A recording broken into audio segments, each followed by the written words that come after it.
Greetings, Samuels. Welcome back to Anarchast, your home for anarchy on the internet. I will be Patrick Smith, and we come to you again from Anarchapulco, this time with the Larken and the Amanda. How are you guys doing? Great. It's so cool. Exhausted, but good.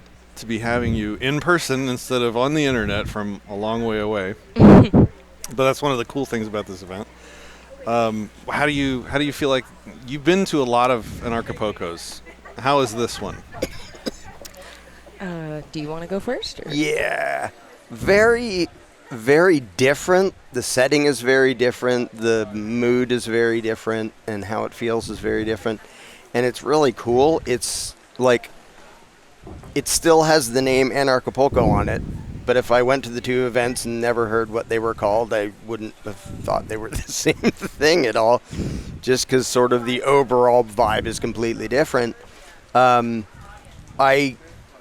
I like this one. It covers a whole bunch of things I'm not usually into and I don't talk about and all that stuff, which is perfectly fine. But I like the fact that it feels a lot more relaxed and personal and less. It's more two-way communication than just sort of, we're putting on a big loud show. Everybody go rah, rah, rah. And so I like that about it. Even though it's, I don't know it's a few hundred people here at least. I don't know what the count actually is. But so it's been bigger, of course, for a couple of years with all the ridiculous fascism going on. It was almost non-existent. But this size of the schedule and the number of people and the place it's happening seems like a really nice balance. If you're starting to get 1,000 people jammed into a hotel, it's kind of like you can't nearly keep track of everything. So I really like this one overall. It feels completely different. Yeah. Can you pull your mic like straight away a little bit? Just like away from you. Oh, that one's got a buzz in it. Okay, that's good. You're grounded, apparently. Yeah. You have shoes off. Is that electronics is the mic good? You're good. Okay. You're good, yeah. What is it, how has it changed for you?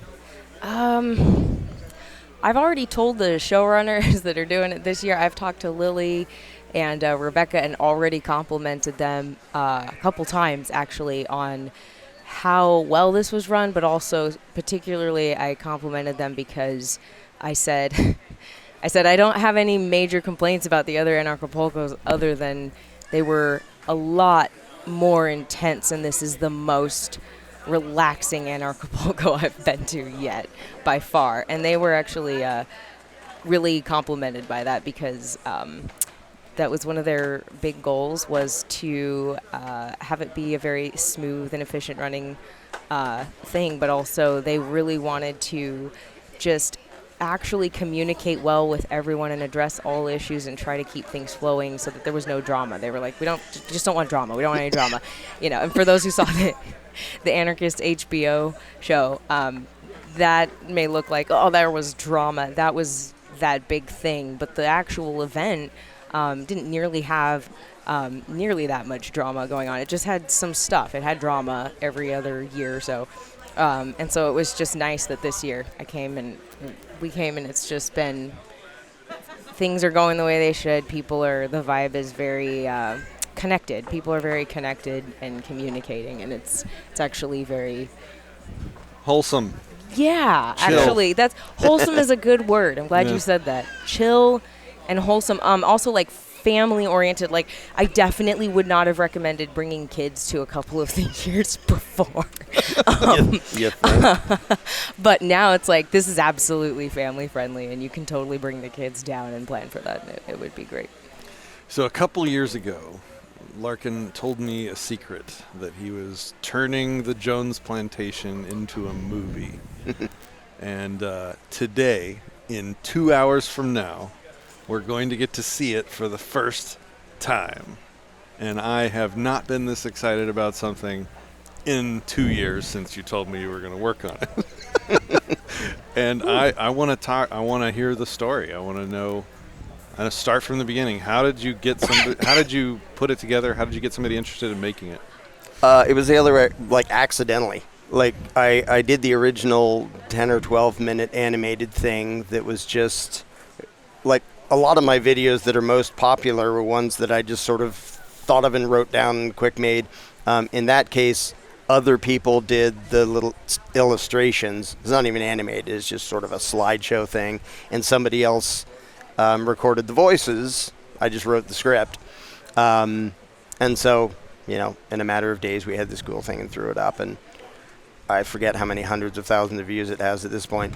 I think that was 15 years ago, maybe 17 by now. But that was one I did a long time ago. Wow. And Andrew Treglia was doing a different project. I forget how many years ago, but it was at Anarchapulco. It's actually Anarchapulco 2020 that we met Andrew. And he asked to interview me for this other series thing he was doing. So we had an interview and stuff, and it went well, and it was fun. We got along great. And then he was looking at my videos and saw that one, and he's the one who actually thought to make it into a movie and contacted me and said, what do you think? First it was like, what do you think about making this into like a live action short? And then he's like, scratch that. What do you think about making this into a whole stinking movie? And immediately I thought, why didn't that occur to me? Because of all the little videos I've done, most of them wouldn't present well as a movie to the general public. Yeah, it'd be hard to make like the tiny dot into a movie. Yeah, or even if you were king or something, like, because it's obviously explaining a particular point. It's less of an analogy and stuff. But this one, because of the setting and because in a real movie you can, you know, have it way more realistic and way more substantive than you can do in a stupid little 10-minute animated thing. You can tell a story that's worth telling and that's interesting and exciting and everything. It isn't like, okay, sit down, I'm going to give you a speech about, you know, political philosophy. Like, could anything be more boring?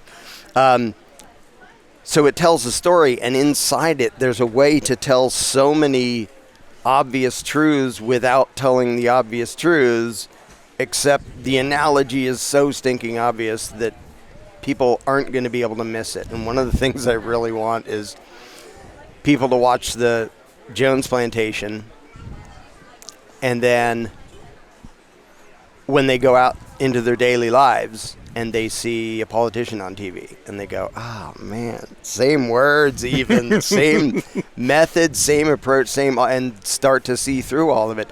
Because one thing that doesn't happen in the animated version and does in the movie is you get to see both sides. You get to see what is presented to the workers, the slaves who are told you're now free, but you're workers. You get to see what they see, but then you get to see Jones and Johnson and Smith talking behind closed doors about what they're actually doing. And then what you see in front of the workers makes more sense. It's like, oh, that's why they do that, and that's why they phrase that way. And I want people to realize before we've only ever seen that. And we've seen exactly that, some of it word for word. Like, we even made it a point. There's a bunch of phrases, I'm not going to mention any, but there's a bunch of phrases in there that people will recognize from modern day politics, of things that people say.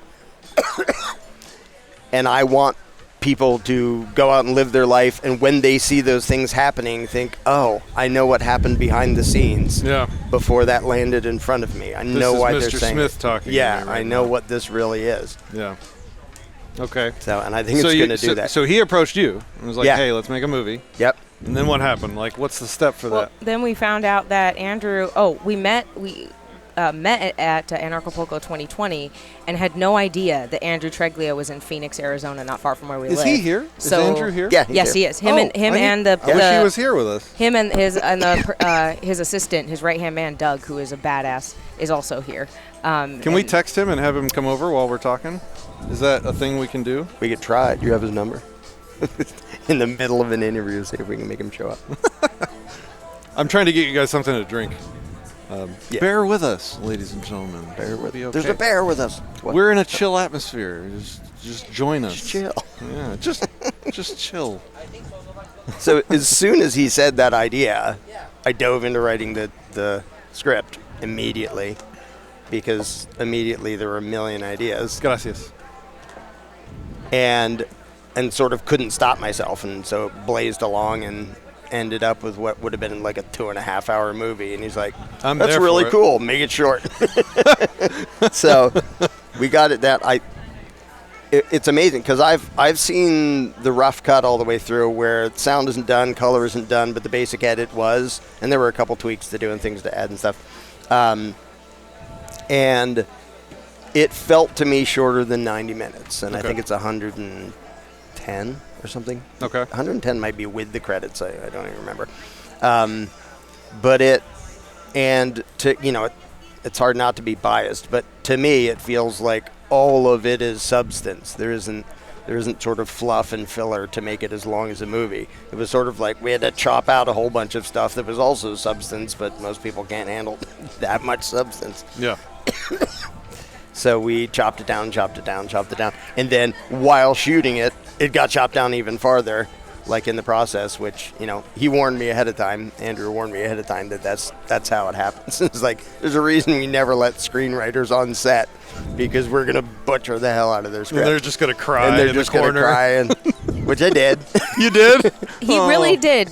After like 3 weeks of watching his script get butchered, he did actually cry. I felt so bad for him. I was just like, I'm getting to see the behind the scenes movie hell that I always hear about. It's true for a lot of writers, and it was just a little bit rough because you understand there's two types of creativity. It's like the film creative side, and then there's the writing creative side, and I don't know how to explain it, but it's just almost impossible to take any substantive writing and convert it to the screen. It doesn't really work. You're going to lose something in translation. Yeah, you have to take parts out. So you said something to me, and I don't want to talk about it if I'm not supposed to talk about it. So just say no.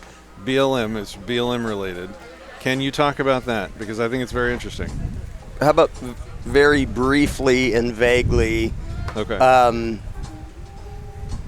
And we get this secondhand from Andrew, that somebody expressed interest in buying the script, and they're like, "Oh, we'd change it to be this and that and the other thing," and no. They wanted hell will freeze over before we let anybody who isn't us. It was basically a production company that was probably offering to buy the script, and they would have been, if they had bought the script, the movie would have definitely been guaranteed to be huge and make money, but the production company was absolutely going to turn it into a about race thing. Yeah. And this is exactly not about race. And you guys were adamant about that.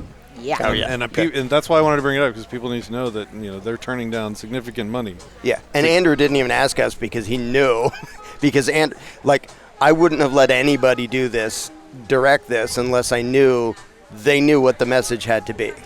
We can nitpick about this has to be included and stuff and how to do different things, but Andrew is all the way on board with what the message has to be, and he knew there was no way in hell I'm letting some random person have their tentacles in the project and have any say over what it actually says.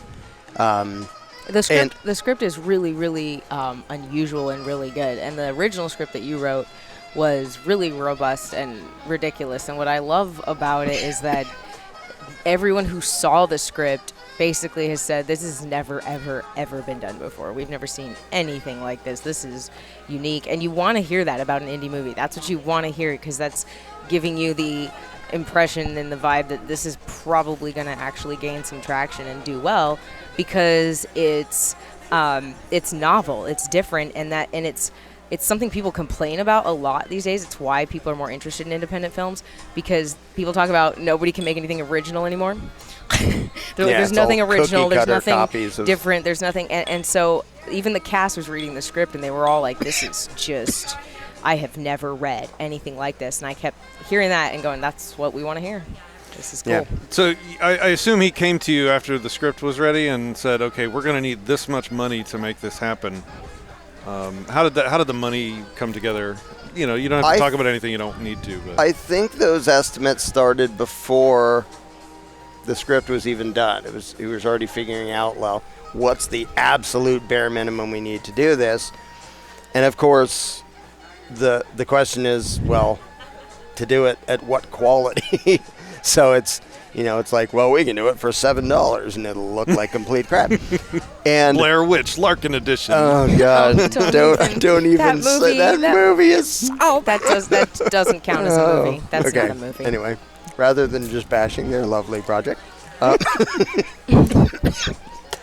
So, what Andrew managed to pull off on basically 150,000 is it doesn't look like 150,000. It looks like all the way a professional movie, and that's largely in part due to the director of photography he knows, who just did an amazing job, because that makes such. I mean, you're photographers, and you know how much of a difference it makes when somebody knows how lighting and composing an actual scene makes a difference. And the funny thing is, we're shooting this whole movie in 2.5 weeks.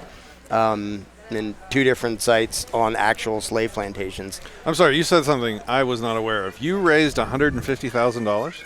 Yes. On Indiegogo. Indiegogo campaign. Holy shit. Yes. Yeah, we crowdfunded. It's the only whole reason movie. this happened. The Liberty Movement did it. The Good Liberty job, Movement Liberty did it. Movement. Indeed. Wow. I thought you topped that around 50 or 60. Yeah. Oh, we did the first campaign, and we thought that, like, you do a certain window of time, and then when you get there, we thought it can continue, whether you get to the limit or not. And they're like, well, it could have continued if you made it to the limit. We're like, ugh. So we did another one that's post-production campaign, so that's on top of it, and together they added up to enough to do it. Well, not quite. Actually, Andrew chucked in a bunch of his own money and said, we have to get this thing done, and we need to do this and this. And actually, a couple other donors and funders came in later in the game too. So it started to continue to pile a little more, which was really helpful. Right. So. Okay, so you got funding. You said how did it proceed from there? You scouted locations? Well, Andrew did almost all of that, and it took him a while to find places. He kept, because it would have been really cool if he could find one place that had interiors and exteriors that both worked and fit together. Well, they didn't, and he went and visited a whole bunch of slave plantations throughout the southeast. How does that work? Which is weird. But he found a bunch and would send me pictures of it. It's like, this thing is really cool, but we don't really have a good set of slave shacks and stuff. And so we ended up with 2 locations, one in Mississippi and one in Louisiana, about half hour apart. So we could sort of have the same headquarters. One for exteriors, one for interiors. And you watch the movie, you never know that they're not the same place. Which is true of like almost any movie ever. It's like shot in 17 different places, and they're pretending you're just walking around a house. And they're visually amazing places. And the interior was shot at a place that's kind of run down, which, I mean, pretty good excuses. Like, it's 200 years old. But we wanted that impression. Like, the Jones Plantation has sort of been failing, which is why they're calling in this guy to help out, because they're losing money and the slaves are getting uppity and all that. So visually it's just amazing with the locations we had, and with the amazing director of photography. I almost don't want to say some of the things that they managed to make it so the viewer can't tell, because it's like you get the impression that things are there when they're not. Okay. And it's like they made amazing things out of not very much. Maybe after it's out, like after somebody's seen it, I might let them know, yeah, there wasn't actually this, and this wasn't that, and like. Did you guys play any of the characters? I was actually one of Mr. Smith's whores. Okay. I write in like the first scene, basically the first scene. My friend Brittany J, who's an anarchist as well in Florida, and I play the red dress and the blue dress as the left and the right on his arm. That come in the carriage. The symbology on purpose. Did you play Mr. Smith and write whores into it for yourself? No, that would have been so fun. I was an Irish indentured servant, and I don't have any lines. I basically just look angry at everybody the whole time, and I'm like a doorman who lets the evil people come in. Okay, all right. So that's my role. I was fine with. I can't act. You look like this guy in the background that's like super pissed all the time. He's just like. I think you can act. I've seen a narco dweeb. Oddly, they didn't need that particular character for this movie. All right, so you had 2 weeks to film. How did that go? Dreadfully. I mean, awesomely, because what we ended up with is really dang good. But there were so many problems and challenges. The one that I immediately remember the most was the fact that it was 20 degrees and drizzly outside in Mississippi for a week and a half. Right before then, it had been 60 degrees, and it went from 60 to a cold snap in a day. It was like... Okay. And so we're shooting some things outside, and even what we're shooting inside is inside this old church on the slave plantation that was there when it was a slave plantation. And it's 150, more than that, older than that, and you can see through the walls. So there's this heater that isn't accomplishing much because you can see through the walls and the air is good. There's no insulation.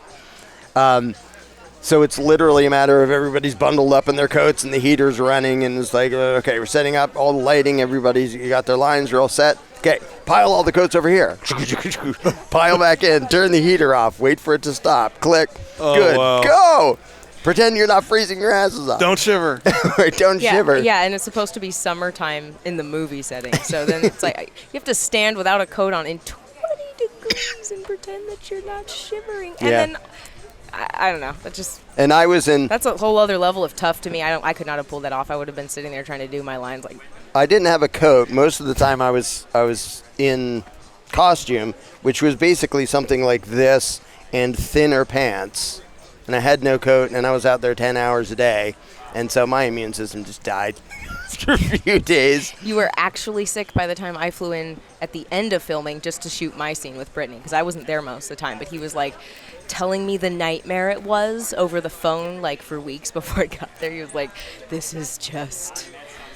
All right, I want to make sure I'm not revealing anything I'm not supposed to, so I'm going to ask very vague questions that will hopefully get you to what I might be wanting to talk about. Okay.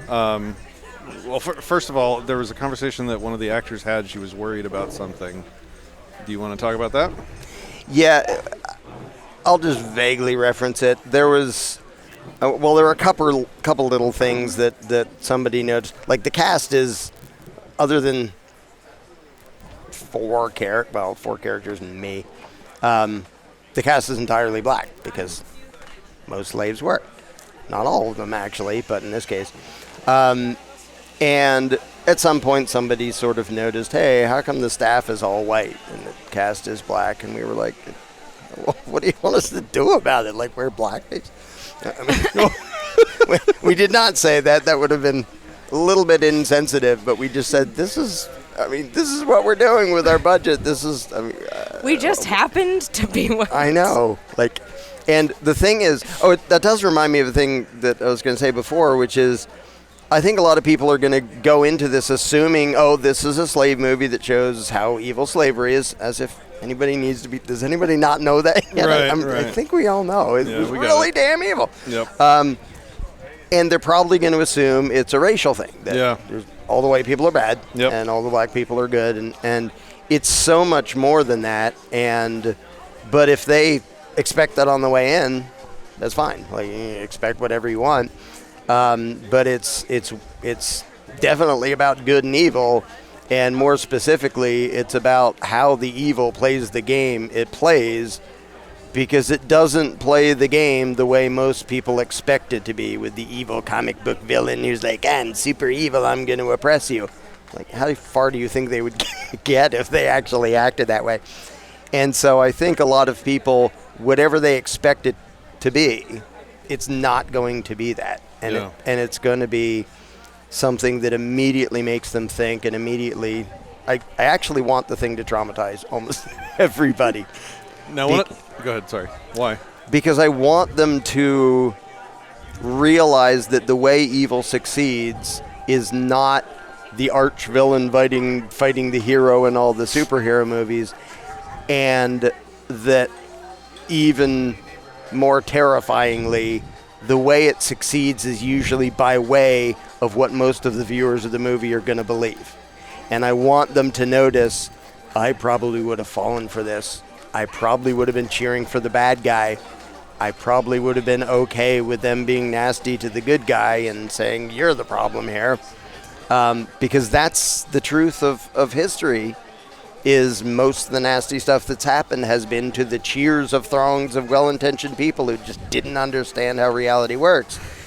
After they see this and they go out into the world, I think a lot more of them are going to notice how reality works and notice they've been on the wrong side the whole time. And they've been cheering for the very people who behind the scenes will say what they really are, and then they come out and we're here to help you and we're here to...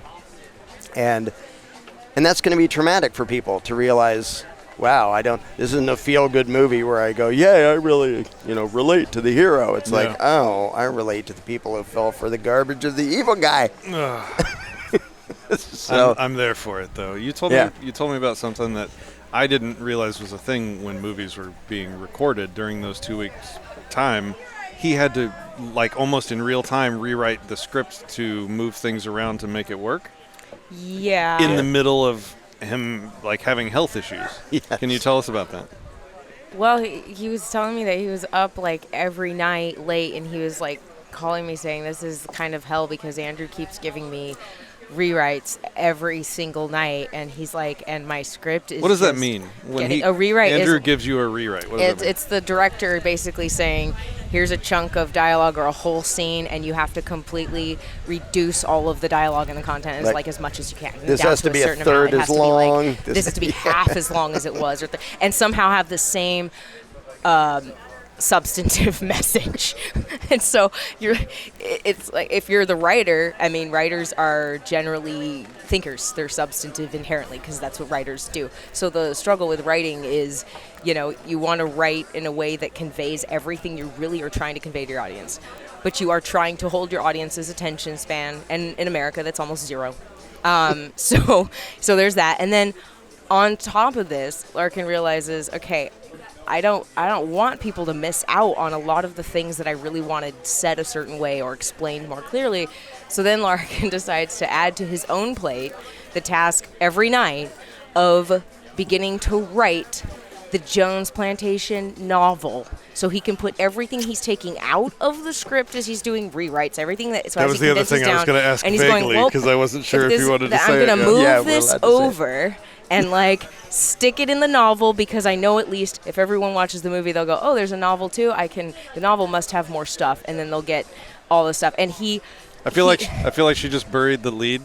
Larken wrote the Jones Plantation into a novel, ladies and gentlemen. While we were shooting it. While shooting it. He was sleep deprived and doing rewrites every night while his immune system was dying. And then by the end of the shoot, he said, I don't know how I did it, but I think I have the bulk of the novel already written. Yeah. And I was just I finished the novel in 2.5 I was like, okay, weeks. And all the spare time I had. I was like, hun, you're a badass and all, but can you not kill yourself? Do you know? Have you ever slow down? Or no. So, it sounds like he didn't take his vaccination right now. Yeah, coughing all over the place. Well, it's funny because that was the last time my immune system collapsed from lack of sleep, and now it did it again starting about a week ago. But now I'm coming back to life. When do we get to see the novel? After the movie comes out, which is a very weird thing. But the movie isn't based on they're going to match. There's a few little details that don't. So it's not like I wanted it to go this way and he wanted it to go. So they're going to match, but there's just a lot more that you can include in a novel. Yeah. But so the movie is based on the animated thing, and then there was the screenplay, and then there's the movie, and then there's the novel that was being written at the same time we were shooting the movie. But we're intentionally waiting to have that come out after the movie, which I don't know if that's ever happened before. Was writing the novel at the same time catharsis for having to butcher your own script every night? Absolutely. That's entirely why I was doing it, because I was like... It was like, oh, you want me to take this out, huh? I'm writing a book now. He was literally I totally get it. Exactly. Exactly that. And so then I have two different versions. I have, okay, here's the movie version. And their rewrites would largely be shortening something, or it would be, well, we had to hack that whole scene out, and this next scene references what happened there, so make it not, because that doesn't happen anymore. And a bunch of things like that. So, but it was, but yeah, it was catharsis, and that was that made me perfectly content too. It's like, now I know it's still going to be there, because the movie, Andrew knows how to make a movie. I don't, which is why he's the director and I'm not. And I'm well aware of that, even if I, whine and moan and kick and scream a little bit when he's in the process of butchering it. Like, he knows how to make a movie, and he did a marvelous job with it. And the fact that, but there were these real important points and I didn't want them taken out. It's like, yeah, but they should have been. Like, to make the movie what it should be, he should have done what he did. But I didn't want those things gone, so I'll make a place where they're not gone, which is the novel. Can't stop me from making a buck. And Andrew knew too. I wouldn't like doing it. I said, I told him, because after I got pissed off and screamed at him on set only once. I think later that day I said, I figured out. Don't worry about it. I'm going to put stuff in the novel, whatever you have to take out to make it into a movie. Nice. So I think it'll all turn out. So you completed your 2 weeks. You survived. 2.5. And then it disappeared for many months, right, while it went through editing? Yeah, basically Andrew himself hid in his apartment for 7 months editing it. Yeah. Which just, if you're throwing together some random thing, it doesn't matter much what you do. Salt, lemon. Gracias. But if you're making a real movie, every frame, the timing of everything has to be exact. And we only had one camera. We don't have, $80 gazillion. So I actually have a Blackmagic that was used for a couple little side shoots. But we were shooting with one. The director of photography had one. So in most of the scenes, we set it all up. Okay, we're ready to go. And we do it. And ready to go. And we get a bunch of takes, like all the way through. Then we're like, okay, second camera angle. Reset everything, change the lighting, everybody back to square one, move all the things around so that none of the equipment's visible to where the camera is now. And then shoot another view. And there's usually 3. So, because there's usually sort of a wide and then a close-up and a close-up and sometimes some other thing. So going through that process and then trying to edit that together when they're different takes and make it seamless so that it doesn't, you can't have people randomly appearing at different places in the room. So, like, trying to edit that, I know, was just a nightmare. But Andrew did an awesome job. And I was, just quietly twiddling my thumbs while he was doing that. Mostly. Was that hard? Yeah. But I was like, there's nothing I can do about it. So worrying isn't going to help. But I mean. Did he respond to your text? Oh, good question. I mean, I sent it, and I don't know if he saw it. Okay, so. No, he didn't see it, I don't think. Thank you. Probably busy. Gracias. You are the best, sir. Okay, so when you get it back after it's been edited, it has no color, no grading, audio mastering, not yet? Sound isn't done yet. Okay, and no music because you haven't written it yet. Right. But you watched it for the first time. Yes, with him. How long did you cry? I had a huge grin on my face before it was even done. Yeah. And I immediately thanked the hell out of him.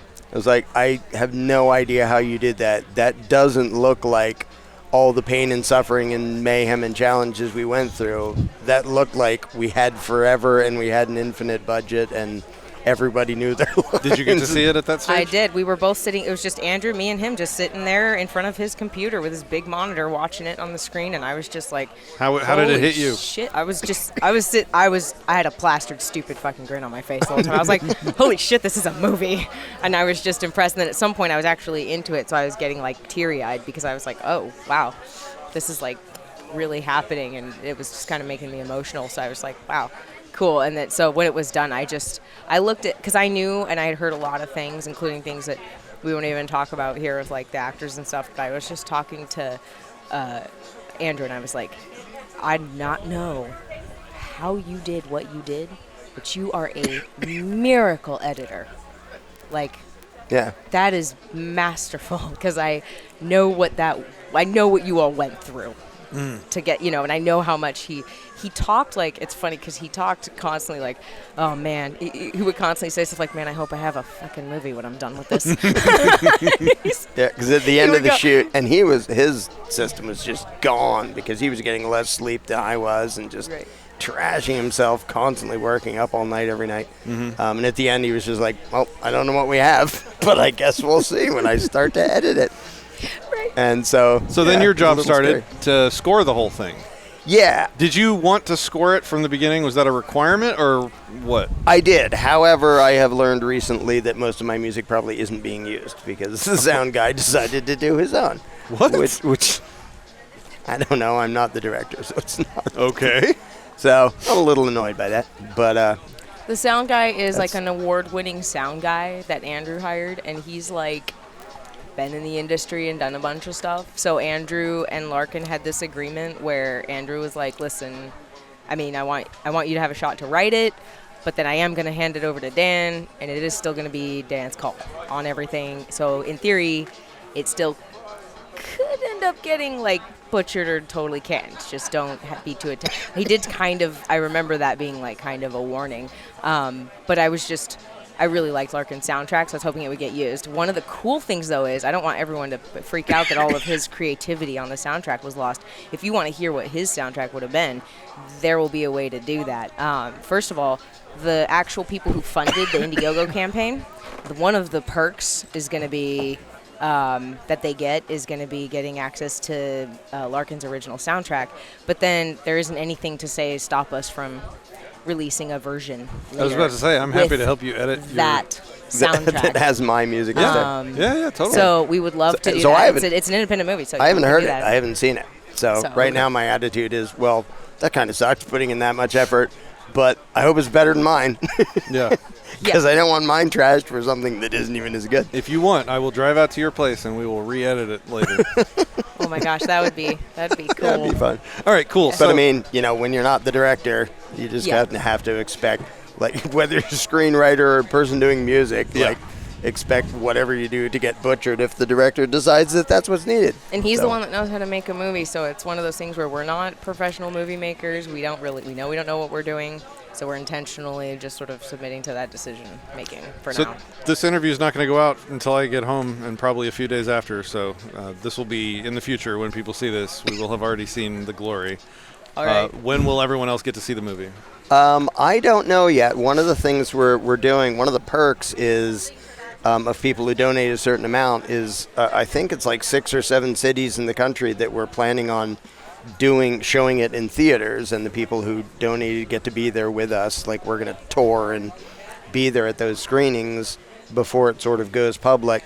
It may still be a few months before that happens. There may be little tweaks and stuff. I think after we show it tonight, there's going to be sort of a little questionnaire thing that people get that they can say what they think, what they like, what they didn't like, what they didn't understand, what they can follow, because all the huge movie companies do the same thing. They have little private screenings to get people's impression, and I mean, it's not going to change very much if it changes at all.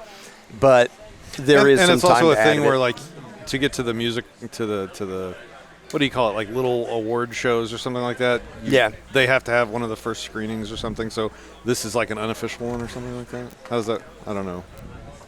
I don't know anything. I do know that. So he wants to release it in a few theaters, and then there will be like parties, like dinner parties that people can pay to like be a part of. I think with us with the screening, like the screening will have like a little inter-party thing, and people that funded the movie, they can pay if they funded at a high enough dollar amount. I think one of the perks they get is being at the screening and like having a dinner with us or something. And then I think the movie itself is just going to be independently platformed, like maybe on its own website or on its own, however that works. Andrew knows how to do that, but it's probably a pay-per-view thing. And then if it gets good distribution, which we really think it will, what's awesome is the way you go about things is you wait to see if your indie movie does well and gets distribution, and then the bigger platforms start looking at you, and they might actually be interested. Like, so a lot of people asked us, hey, is it going to be like up on any major platforms, like, Netflix, like Amazon, Netflix, Amazon, like any of, so it's like, is it going to be up on those? And I said, well, you got to have distribution first, and then they can come to you, or you can go to them and then they can just look at it and they go, oh, you have distribution. If you demonstrate that people want to see it, then they come to you. If you just go, here's a movie, and they're like, we have no idea if people care. We'll give you $3. That's a movie. We'll give you $3 for it. Yeah. So yeah, we want to encourage people to share it and to watch it and tell their friends to watch it. But the nice thing is because this was an Indiegogo campaign, there is this already. There's the Indiegogo community. There's the tight-knit community that funded this, and then there's the community all around that didn't even help fund it, but is just the Liberty community paying attention to it, knowing about it. Everyone's all going to pay to watch it, and they're all going to tell their friends too. So I feel like it stands to get really good actual grassroots distribution naturally, like just people will take it and kind of spread it like any good indie movie. It'll get at least niche famous, if not actually famous. A thing I think we'll be able to do, in part because of the messed up economy and the stupidity of what the last 2 years have done, I think these days it's really easy to just go to a theater and say, how much does it cost for us to show a movie in your theater? And some theaters actually advertise that, hey, do you want to show something here? It only theaters costs are probably much. hurting since this. Yeah, because nobody goes there. One shut down near me. One of the biggest ones that had been busy for years shut down. And I was like, that's a big deal. So we're going to have a Dallas showing.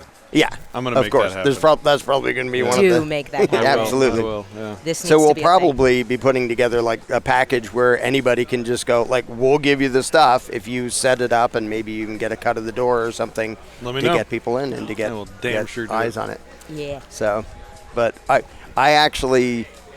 have a lot of hope that this will spread by word of mouth even among normal people. Because I think normal people watching it are going to go, whoa, that was different. It made me think. And one of the main indicators of that for me is the response of a lot of the cast. Because the cast didn't know me or my work or anything of the sort. I mean, a few people did, like the guy who plays Mr. Jones is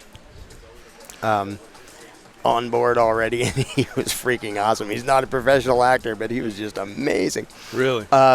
Did you make any anarchists out of the cast? I don't know. I didn't actually question them about that. And the thing is, it's not even about, it doesn't really get to that. It just all the way shows you how the current game works from the inside out. But their response told me that normal people can watch this and go, whoa, that's deep and kind of intense, and I hadn't thought about that before. And basically both of the leads told me that. The guy who plays Mr. Smith and the guy who plays Samuel. Both told me something along those lines personally, and other people mentioned it too. So I think it isn't just, it's not like, well, here's a message that these people over here like, so they go rah, rah, rah. It's a message and a delivery and a story that's intense enough and different enough that I think normal people are going to be talking about it. All right. And, people in power are going to wish they weren't. All right. Let's go watch it. Anything else you'd like to say? I think that's a good No, I think we're good. ending point. Thank you for joining me. Thanks for watching. We will see you next time. Peace, love.